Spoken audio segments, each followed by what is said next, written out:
Welcome to Rom Wills, Money Matters. Don't follow a business fad without due diligence. And what do I mean by a business fad? Well, it could be, right now it could be on social media, it could be something in the real world, it could be selling pet rocks. Oh, hey, I remember back decades ago, pet rocks was a big thing. There's always like a fad or something. Everybody's getting into it, a style, whatever. Even a style of doing things a certain way. Or making your, like on social media, like doing stuff for your videos and everything and people trying to copy somebody else. I'm gonna tell you what, don't follow any fad without due diligence. And the due diligence is try to get an idea where it's going. Look at what it is, because many things are fads. Many things are flavor of the day.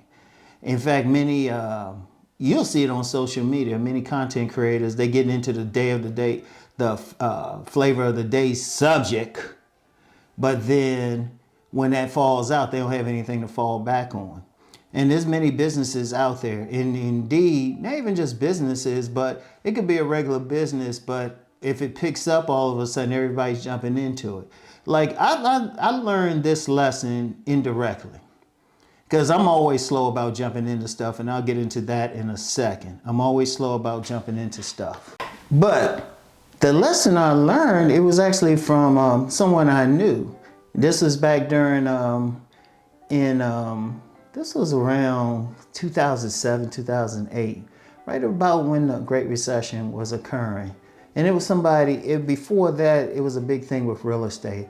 I mean, you had everybody becoming a real estate agent. I remember, I never forget, I was vending at a flea market in Baltimore, and this guy came up, and dude looked like a straight up thug.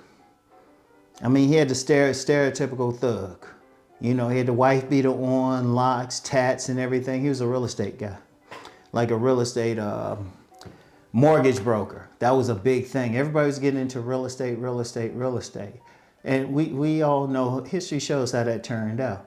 I remember someone, I'll just say he was close to the family. He actually got a house, renovated it, but he had trouble getting rid of it. He eventually did, but he was coming in on the tail end of it. Like, that was one of those fads. There's always something. I would say this. Don't get into a fad until you really studied it. Like, it might be a lot of money, but it might not be something that you're good at. It might be a lot of money, but it might not last.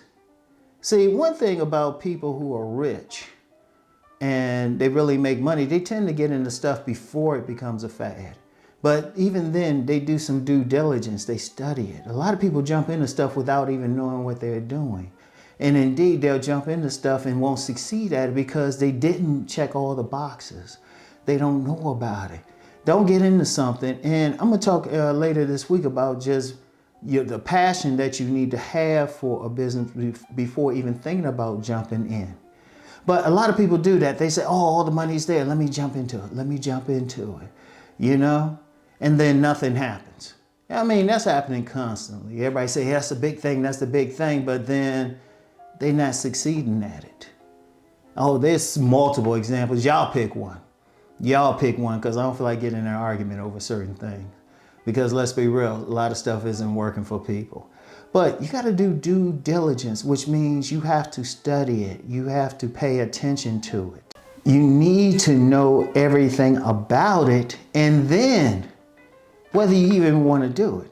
Now, I said what I do with those situations. I'm going to tell you what, with Rom, I'm very slow. I'm extremely slow about making a change. Like, I'll get people who hit me up and say, yeah, we doing this, we doing that, they're doing this.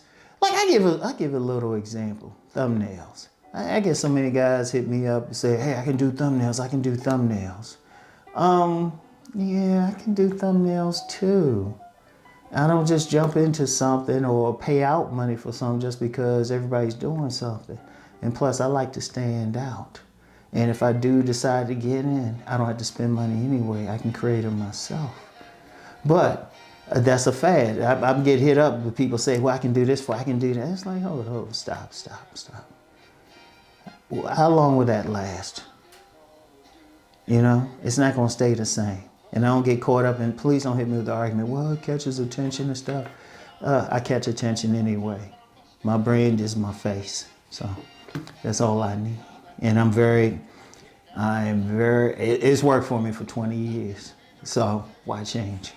So anyway, right, here's the thing. I'm very slow about it because the reason why, I'm doing due diligence. I'm thinking, okay, is this something that people will get into like 20 years from now? Seriously, I think ahead. Not now, I don't think about the get rich quick thing. I think, are people going to be into this 20 years from now? Is this something that's sustainable? And I take my time. Everybody be like jump into it, and then they mess up. And it's really because they didn't do their due diligence. They don't have any interest. First of all, I'm only doing that with businesses I have an interest in, or paths that I have an interest in. You know, like I'm gonna be real. Even getting into like content creation. You know what I looked at? I looked at everybody with smartphones, looking at them all the time, and I was like, they need content. That's the biggest reason. I ain't just jump in because everybody was doing it. It was like I was thinking, okay, is this gonna last a while? Okay, let me do the stuff to like sustain myself in this business, and I'm doing very well with it. But I looked at it, even with my books. When I published Nice Guys and Players, the thing I realized just from studying the book industry, the publishing industry, nonfiction books can sell forever. Literally. Self-help nonfiction books sell forever. Like I always mention Napoleon Hill's classic book, Think and Grow Rich. That's an old ass book. I think that book was first published in the 1930s and it's still selling. There's a lot of classics that's still selling, but they're nonfiction. So I was like, okay, even though my love is still fiction, I was like, let me use the nonfiction to have a base of sales.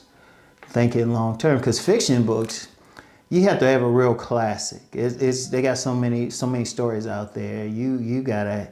It's almost like a lottery to get a fiction book to sell. But a nonfiction book, from my due diligence, from my research, it'll keep selling. It's a steady selling.